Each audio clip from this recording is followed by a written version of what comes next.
Do you want to just kind of introduce yourself and tell me a little bit about you and your background? Yeah, my name's Tom, founder and CEO of Fame, and my background is medicinal chemistry, 4 years at university, then 4 years management consulting for big corporations, mainly doing project management and outsourcing. And then I spent 6 years trying to sell stuff online because I realized I couldn't be employed when I was doing management consulting. I also realized I couldn't do chemistry when I was at uni. So then I was like, well, I have to do something else. If I can't do chemistry or be employed, then I have to have my own business. And I couldn't code.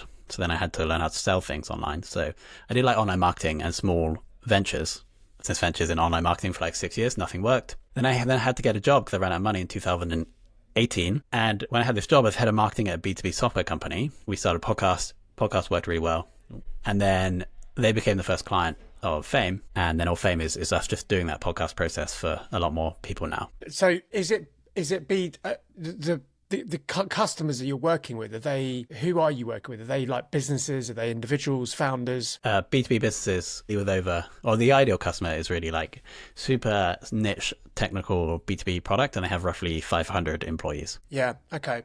I mean, I've seen some of your sort of copy in places and felt that there's possible overlaps in some areas. I mean, Dojo, we really target B2B SaaS businesses, and it's difficult to know, if they're privately owned, it's difficult to know how much money they've got, obviously, but the kind of, we tend to look at those sort of private equity backs and get a sense like, okay, they're Series B and above is probably the sort of target business for us, but to get to Series B, you're probably Series A, and to get to Series A, you're there. And obviously, you want to build a relationship and a pipeline.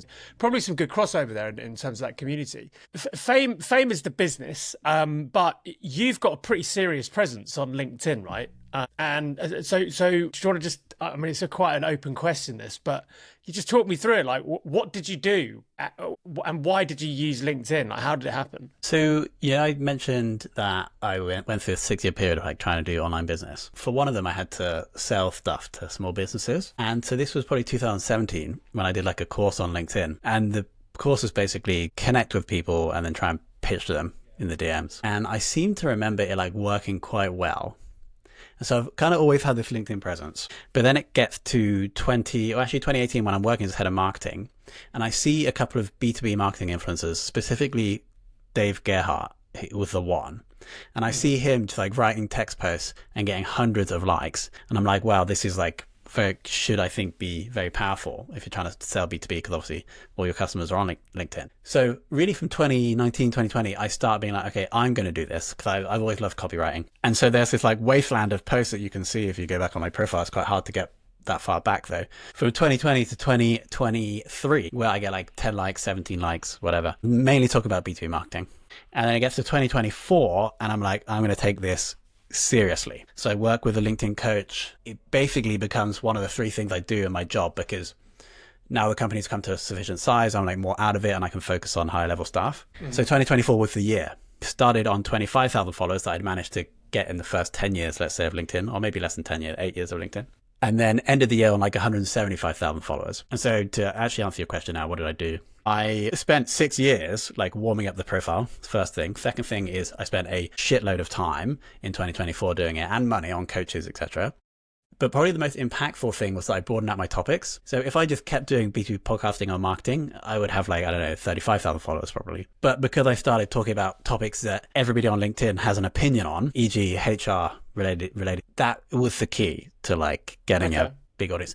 Now, the big problem there is that we don't sell HR software. If I had a HR SaaS company, like the acquisition would have been so cheap, but I don't. I sell to B2B marketers and CEOs. So that's the only downside of having the big audience in HR. Has anyone ever thought to like sell advertising space, but on their own LinkedIn like profile? Because I mean, like, if there was an HR SaaS company and they want to communicate to an audience of whatever, 100,000 people who are engaged with your profile, you could just do a sponsored post, couldn't you, on their behalf? I have done, yeah. Yeah. I've done, not even for HR. I did one for Vodafone cybersecurity. Mm-hmm. I've probably done like 5. One was for this AI headshot brand called Better Pick, and we got them so many customers because the content was very good. It was like AI headshots of me. So yeah, I did that for a chunk of How did that come about, if you don't mind me asking? Is that like someone reached out to you? The first, I thought other people that were doing it, and the best way of actually, if you see a friend that you have that's doing a sponsored post with a brand, you just reach out to that brand. So most of them came through there. Vodafone was through a creative agency that we're like, okay, let's try and do more of this. Reach out to the creative agencies, and they bring you deals. But what I would say about that is it is like you do have to like find and source the sponsorship deals. You then have to manage the sponsorship deals. You do have to create the content. So yes, you do get paid, but it is almost like having a side business. So it does take up time to and equally, there's only so much of that you can do, right? Without then actually diluting the thing that you were already doing on LinkedIn with your own account. So yeah, in theory, I think that the risk of annoying followers or slowing down growth can be mitigated by creating the content yourself and then weaving in the advertisers in a more natural way. But yeah, you're right. It will slow down growth, and potentially you could stop growth or reverse it. Dive back towards, we'll switch it across to Fame. Can you just tell me a little bit more about what specifically you're doing in that business? I mean, I know it's podcasts and podcast growth for the B2B customers, but I mean, like, what are you doing? So the tagline is we start and grow podcasts for B2B brands.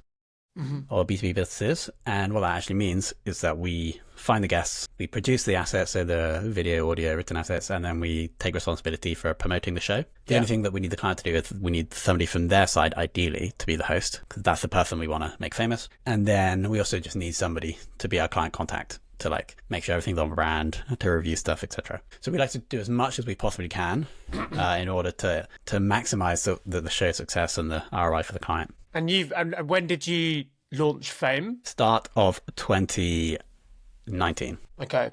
And now it's quite a significant business, isn't it, I think? We have 100 clients, 70 people full-time.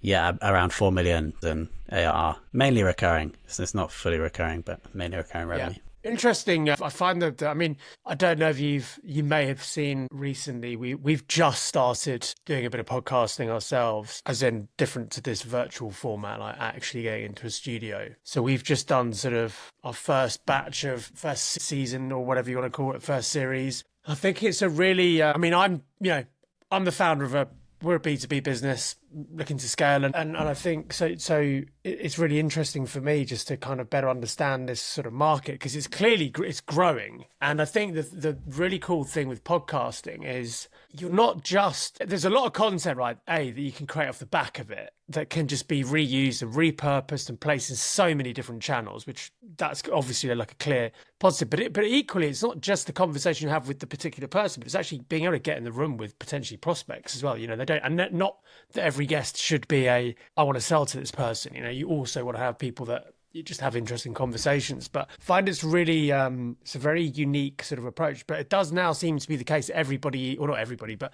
a lot more people are doing it. Who is actually, what I would find interesting is who do you actually reach out to within these businesses? Who are you targeting? Who do you have to sort of sell the service to? Yeah, the absolute ideal person to come inbound to us is a B2B content marketing manager. Just having that role means they're of sufficient size. That person typically does understand the value of content in B2B. But especially if typically the host of the show is someone senior in the business, even the founder, CEO, head of sales, head of marketing, that person also has to agree to give up their time. So that's like an influencer in the deal. And then the decision maker is typically either the most senior marketing person, if the company's big enough, or the most senior person in the business, like the founder, CEO. Yeah. That's the content B2B content marketing manager is ideal, but then we have all these other people that need to sign it off.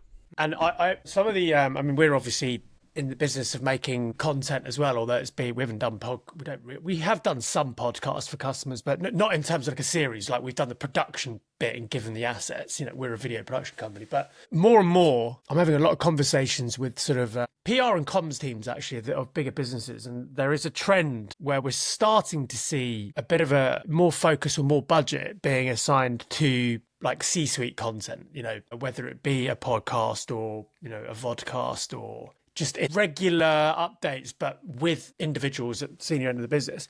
But some of the resistance that I have seen happen in this area is this kind of, some businesses are sort of nervous, I guess, about investing money into essentially an individual, and that individual, essentially they get promoted, but they could leave. And me and my business partner talked about this not so long ago. And I was like, I feel like that's kind of short-sighted. Everyone can leave any business whenever they want. So ultimately, if you are a good business, you've got a good culture and you're allowing that person to grow. But that is a thing that we see when I speak to marketing teams. Even when we make videos, they are wary of putting faces from teams in because people do moves. Have you got any sort of insights, or have you felt that resistance at all when in your approach? I haven't been on sales calls for a while, but I have seen this previously. It definitely is a risk for a company to take. If you spend time and resources building someone's audience, they take it with them. The way I would reframe that is it's actually a challenge to be like, can your company retain somebody who has this much other value going on in their lives? And so then that pushes back to like HR and your culture, exactly as you mentioned, like how can we make it so that they want to stay, even if they have all these other opportunities? That's the first thing. The second thing is, even if they do leave, your company brand is still on their LinkedIn profile, and so being specific to LinkedIn, that's still getting all the impressions from the profile views. So, and then if they have a great experience with you because you help them make them famous, that is like additional value that they got from the relationship that will probably come back to you, especially if they get more influential, if they refer clients or speak well of you. So it definitely is a risk, but I think it is a risk that should be embraced. We're both in B2B. I personally think there is too much content just everywhere, actually. But I think in B2B, especially in the last sort of 2 to 3 years, there's been a real surge in the amount of content that people are able to get out the door. And that's because there's a lot of things going on, but AI tools, automations in terms of edits and all the rest of it. So the marketplace or the channels where where you would traditionally share B2B content is just very saturated right now. And so it's becoming, 5 years ago, if I spoke to a business, put this story out there in the form of a video and people watch it, the hard bit was getting people to spend money on a video. Now it's not a question of you need to do video. It's like there's a ton of video out there, but now if you spend 20 grand on your video and put it on the internet, no one's going to watch it because there's a billion other videos. So now it's more than ever, it's become really important to stand out, right? To actually create something good rather than just create something. So my question to you on podcast is, how are you making your clients stand out? What is your advice to stand out? The one most powerful piece of advice here is to understand, when you say the word good, is to understand who that's for. Obviously, the larger the amount of people you're targeting to make the content good for, the harder it will be and the more budget you're going to be competing with. Whereas if you can make that group of people that you're trying to make the content for good, the reduction in competition decreases and your ability to make it good or valuable for that person increases. So really the piece of advice we give to our clients is to niche down as tight as we possibly can to start with, because then it enables us to more easily get the attention in the first place. And then it's typically much easier to broaden out once we have a foundation of people that actually are consuming our videos or audio than it is to go broad and then go niche. So I totally agree. It's getting harder and harder to get people's attention. And the way we combat that is be more specific. So it's easier to be more valuable for a smaller group of people. Let's talk about first year goals. Like, what size of audience are you talking about trying to reach to? Yeah, so it largely depends on the niche that they're choosing. I would say the average, let's say we have the average cybersecurity software company that's not just focused on cybersecurity, that's focused on a specific part, like governance of cybersecurity would be a great niche to start with. We would say to launch in that first month, maybe we'd shoot for 500 to 1,000 downloads. And then we'd like to see that number increase by 10% a month over the first 6 to 12 months. Roughly, I think that gets us to around 2,000 downloads a month by 12 months.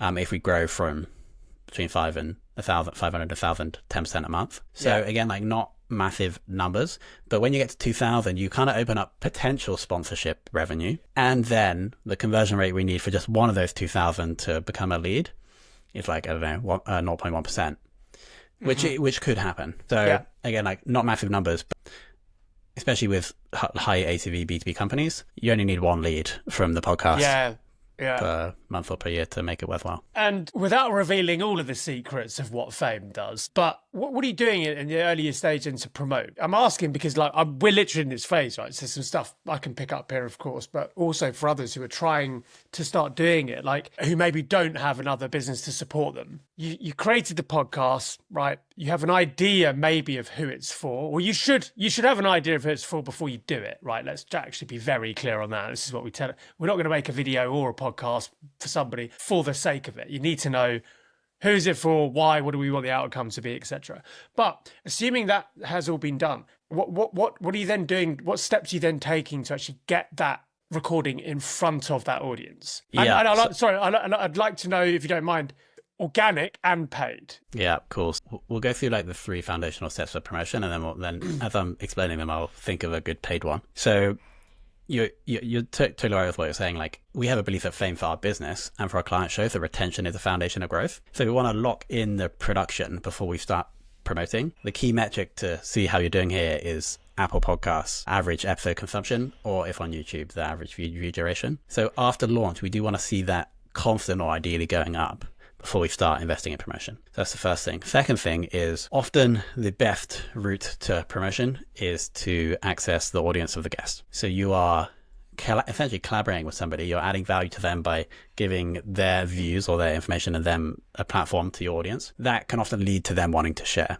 So the way we maximize guest sharing is by ensuring the guest experience is awesome, so that they feel more, the law of reciprocity. They feel like they want to give back because they have such a great experience. And so what does that mean? It means just like doing awesome interviews, like preparing the content for the guest to share, etc. Because then if we can get like a 70% guest share rate, then with every episode we get this boost. Now, yeah.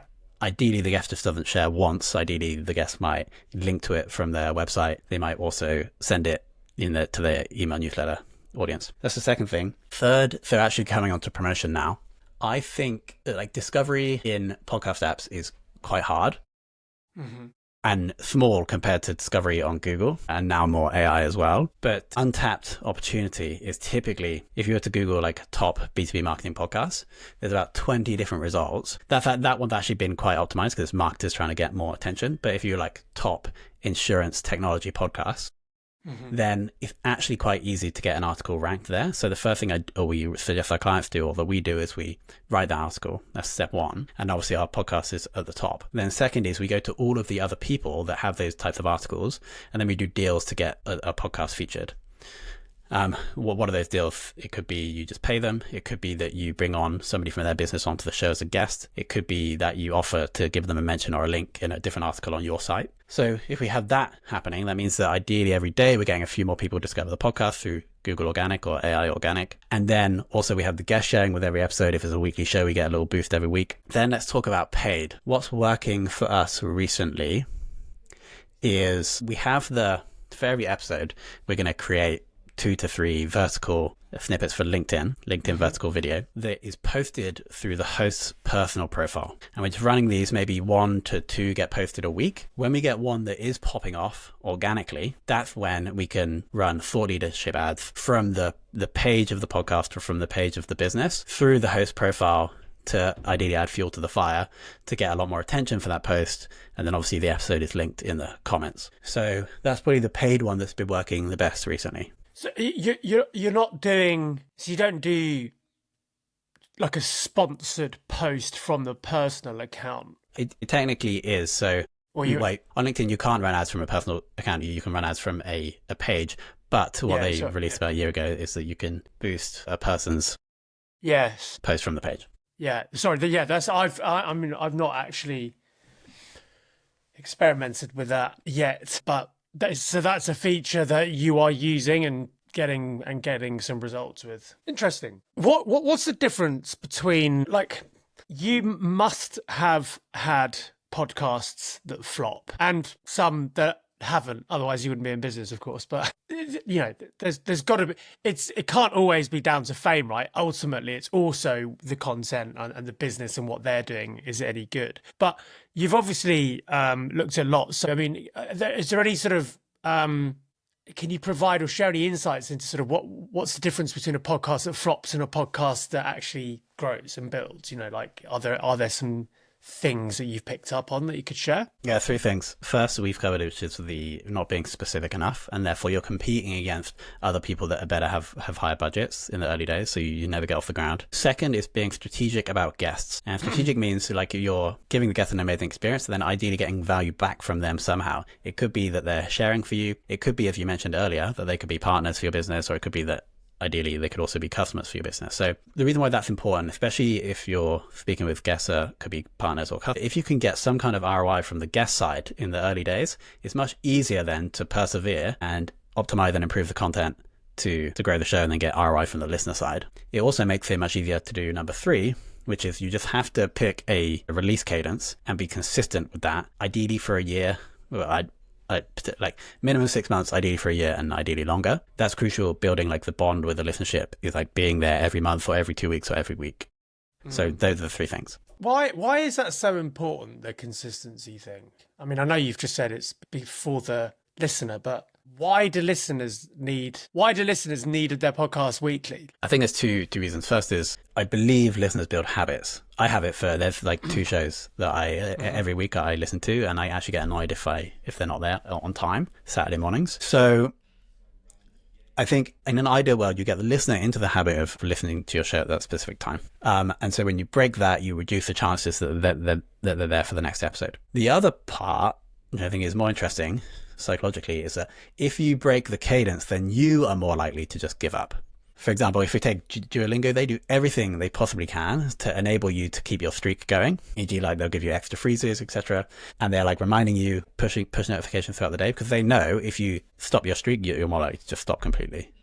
Mm-hmm. So if also good for you to keep going, to have the consistent cadence.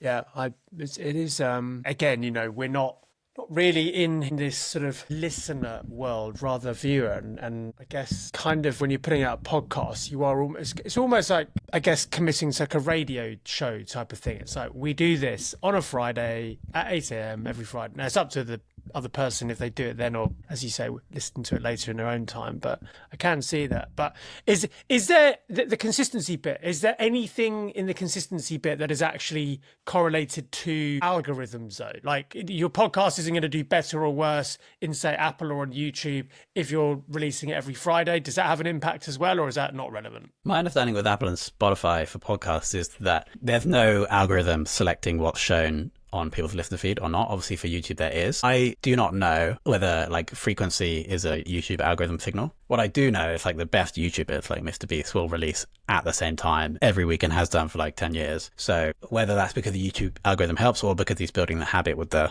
listeners, I don't know. Interesting. This doesn't necessarily need to be specific to podcasts, but it can. But you're working with, some of the sort of sharpest minds, I guess, in, across B2B or sharpest B2B brands at the moment. What are you seeing that's really working? This is more broadly about, the B2B brands than a podcast per se. I think that the B2B brands that are empowering their people to get a lot of attention for themselves, and therefore by proxy their business, are the ones that are doing the best. The best example I have is Apollo. I don't know what they're doing. Like, maybe they're giving their specific team members like time to create content, or they're like paying them extra if they're going to create content, and then not sponsored content. Like, you don't have to mention Apollo, but obviously it's on the LinkedIn profile. And it's just like throughout my feed, I just see people from Apollo talking about stuff completely unrelated to Apollo, but I'm aware they're from Apollo because they'll say in their tagline or on their profile. So it's like unleashing this creative power in specific employees or team members within your business to build their own fame, but by proxy also making you more famous. So that's what I'm seeing, or that's what I've been seeing over the last probably 6 months, that makes me like want to know more about those B2B brands, or if I wasn't employed at Fame, to go and work for them.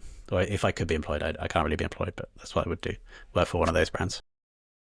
Okay, cool. You just mentioned the word culture briefly, and I haven't got any sort of planned or prepped sort of questions around it, but I am conscious that, you brought that up as a sort of, an area that, or a topic that you're interested in.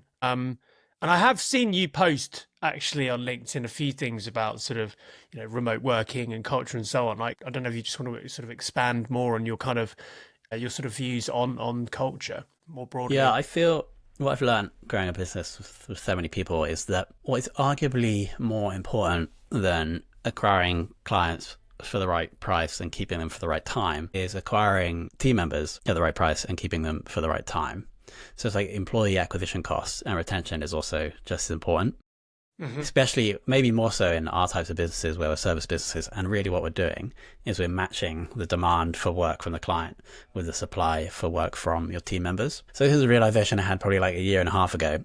And we have since made like conscious, I think we've been quite good at it from the start, but really from a year and a half to 2 years ago, we started making much more of an effort to ensuring that we have a place where people want to work. Yeah. And if we can do that, then we get good reviews on Glassdoor, and what that does is then reduces our cost to acquire a team member, and then it also should increase our retention of team members. So I think the foundation of culture is, or the simplest way I would describe to like explain to try and help somebody improve theirs, is to just really define the values. Everyone understands that point. But the harder part then is to ensure that you're living by them. So what does that mean? It means that you hire people based on them, you fire people based on them, and you promote people based on them. So one example here that we have, I actually learned this from Ernst & Young when I used to work there in consulting, is that we have what's called a Fame Values Award, which is a £50 bonus that anybody can give anybody else in the team. It does have to get approved by the department head for doing something that aligns with one of the 4 values. And so what that does is that it like reinforces or like rewards the behavior towards the values. But perhaps more importantly, it means that in the the Monday team meeting, I get to read that out in front of the team and remind people of the values. A big part of having values is, or a big part of the CEO's role, is to keep reminding and explaining to people this is how we behave. And so that's just one example of how we've ensured that the values that we do have are like woven within the organization. Yeah. What are your values? Can you share those? Yeah, number 1 is client. So doing the right thing for the client. Number 2 is a more boring one. It's operational excellence. With a service business, you need to have good documentation and be organized. There's action bias. So we'd rather just do something as opposed to wait and talk about it too much. And then there's growth orientated. So we like to grow our client shows. We like to grow Fame as a business, and we like to grow as people. Good set of values. I like them. We should work together. Slightly conscious of the time. There's a few sort of quick fire questions, I guess, that I just wanted to run through. And actually, one of them is related to sort of like the setup for the whole conversation, which I didn't actually communicate. But I'll tell you now. This is my personal view. And so when we were thinking about what do we really want to get into when we this is for our podcast, by the way, which we've called the What the Fuck Happened podcast. And my personal view, as somebody who has also, set up a business and try to grow a business and like, learning day to day, like what all these various different things. I feel that LinkedIn there's an awful lot of opinions on there, obviously. And there's an awful lot of content that does well, which is constantly painting this kind of like, I don't know, like success.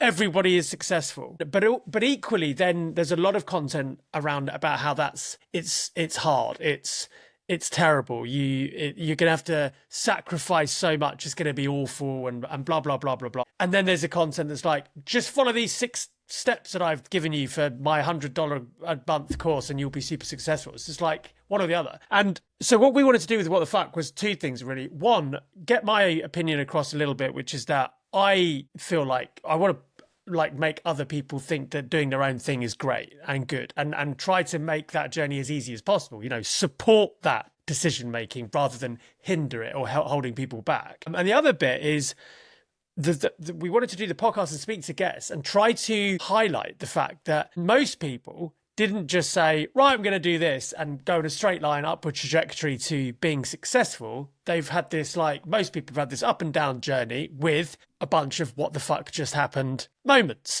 For me, Dojo Films was born out of the fact that I got fired from my previous job. So there's all these different things you don't plan for in life. So with that in mind, which I should have said right at the beginning, I'm keen to. First question is I want you to just dive back to, if you're willing to share, your biggest what the fuck moment, and just if you can tell us what that is, And then I've got a couple other questions off the back of that. So like something that's gone wrong, is that a good way to describe the what the fuck moment? Yeah, well, it doesn't have to be like wrong. I mean, it could have been a what the fuck just happened there, and like in a like totally amazing positive outcome as well. I guess it's more around the like, it's an unexpected thing or not part of the plan. You know, it's like, Oh, got it. Yeah, makes sense. yeah. Not part of the plan. I think probably the biggest what the fuck moment in my entrepreneurial career was when I was still working at Accenture and we were living near Brick Lane, and me and my two best friends decided that we were going to start selling male leggings. And in the space... Saying what? Sorry? Selling leggings? Male leggings, yeah. So 2014. Okay. Yeah. And I think in the space of like 4 days, we like designed a logo. It would have been longer than that because they had to wait for the leggings to come from China. Maybe it's 2 weeks. Where we designed the logo, got some leggings sent over from China, drew on the logo to make them male, and then had a stall in Brick Lane Market. And so I think the what the fuck moment was, we actually didn't sell any. We sold 0. We were like 8 hours freezing cold in this market, sold 0 pairs. But I think the what the fuck moment was that we could have this idea, do something that's like pretty ridiculous and stupid, and then go and like act on it, and it being really fun. So I think that was probably the thing that maybe got me hooked on the entrepreneurial thing. Yeah. And that like... give it a go as well. Exactly. And that was also at the same time when I wasn't really, or kind of realizing that I couldn't really be employed. And so that was 2014, now 10 years on. Really all I've done is try to sell things on the internet. Maybe that was the problem. It was in real life, not as good at doing that.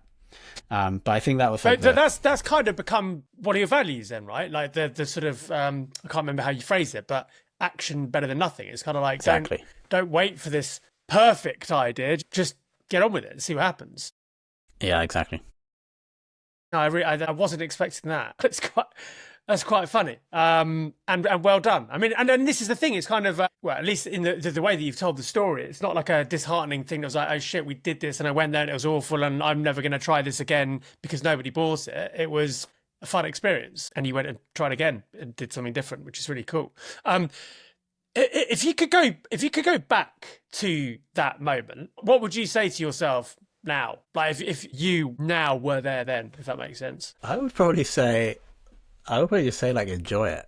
You know, like it seems that I think what can happen is you like go on the road to building a business, already doing anything hard. You're too focused on like it working or it working out okay, you're not going bankrupt, to just like stop and be like, well, actually this is like really fun. I'm like here with my two best friends trying to sell some male leggings on Brick Lane. So that's the advice I would give. And it's also the advice I try to give myself now. Again, like so focused on like client retention or growing the business, when actually I've stopped to realize that I'm working in my own company with people that I really like, that generally things are good and happy. So I try to remind myself of that every day. It's good advice. And you've got to kind of keep that creative flair alive and burning. Different question. What's the best piece of advice you've ever received? It was from my professor at university while I was doing my master's project. And we were trying to like see if we could recreate this protein chain. Because if we could recreate the protein chain ourselves, we could have it interact with a protein that may reduce chance of cancer or something like that.